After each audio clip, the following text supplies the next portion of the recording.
And now, without further ado, let's dive into my session where we'll be exploring the team against all odds, and this conversation is going to be a very beautiful one where I must say that leaders or individuals must continue to thrive in the face of adversity.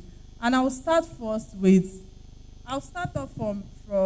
Mr. Osahon. I can't pronounce his last name properly, but many thanks, Mr. Osahon is a business leader, managing multiple portfolios across industries.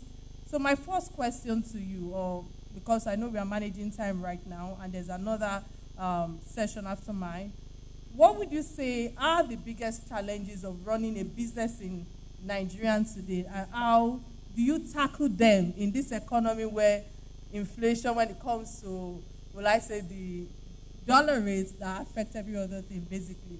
What's your response to this? Business is always a function of opportunities, if you ask me. And there's never really a good time to do business or a bad time to do business. You respond to the reality of the situation and circumstance that confronts you. You're not going to say to yourself, because the dollar rate is high or low, and therefore I'm going to just fold up, close shop, and go away. Every difficulty or dimension just creates new opportunities. So you must first of all begin to think, learn to think on your feet, look at situations and circumstances as challenges for which there has to be solutions and answers. So if you ask me, the current realities are not palatable, but the current realities by itself throw up opportunities. We need to begin to learn to interrogate the facts. We need to begin to learn to be self-dependent and self-driven. We need to begin to deepen our knowledge and understanding of things, create processes, and respond to situations and circumstances. I think, personal opinion, we sometimes seem to delight in pity parties, but everyone is weeping at this point, so no one is actually interested in coming to your pity party. What we must do individually as a collective as well is to look at where the challenges are to us as individuals and to us as a people, and then say to yourself, how do I make a difference here? We've seen that we cannot rely on government. Government cannot think for us. In a country of 200,000 people, and I said that was 200 million people, with respect to the gentleman, my friends from Labour. Labour is just perhaps 10-20% of the rest of us, as it were. So while Labour must think for their own collective, we must also learn to begin to think for ourselves as well. And where you can bring about a strategic alliance, in other words, creating a groundswell to overcome adversities, then by all means you do. I just touched on two things very quickly, so I don't take too much time. A situation where we are still grappling with power production in this country is not only abysmal, but it's actually embarrassing. Where we continue to talk of, and Mr. Oshodi was here, renewables. We talk about solar panels. Why should government continue to invest money in power generation when power is a commodity?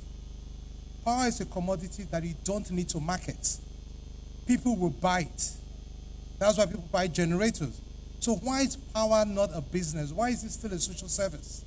Why don't we begin to think of power as a business and get individuals to invest in it when you now have renewables that are affordable and then sell to people who want to buy?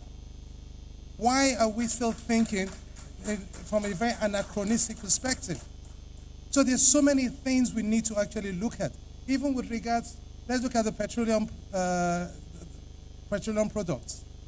It used to be the situation that people in oil and gas, quote and unquote, were well leveraged and did very well simply because they knew someone who had a refinery abroad, knew someone who had a vessel, so you could actually go abroad, buy the petroleum products, bring it back here, and sell. Then the person makes a lot of money. Now you have refineries within. Doesn't that tell you that if you can get a vessel, buy the product here, you can now actually sell that product abroad, and you make money for yourself. So in other words, we need to look at the opportunities. We don't need that time to be trapped in that time warp where we continue to think of things from an old perspective. Opportunities are created every day with challenges.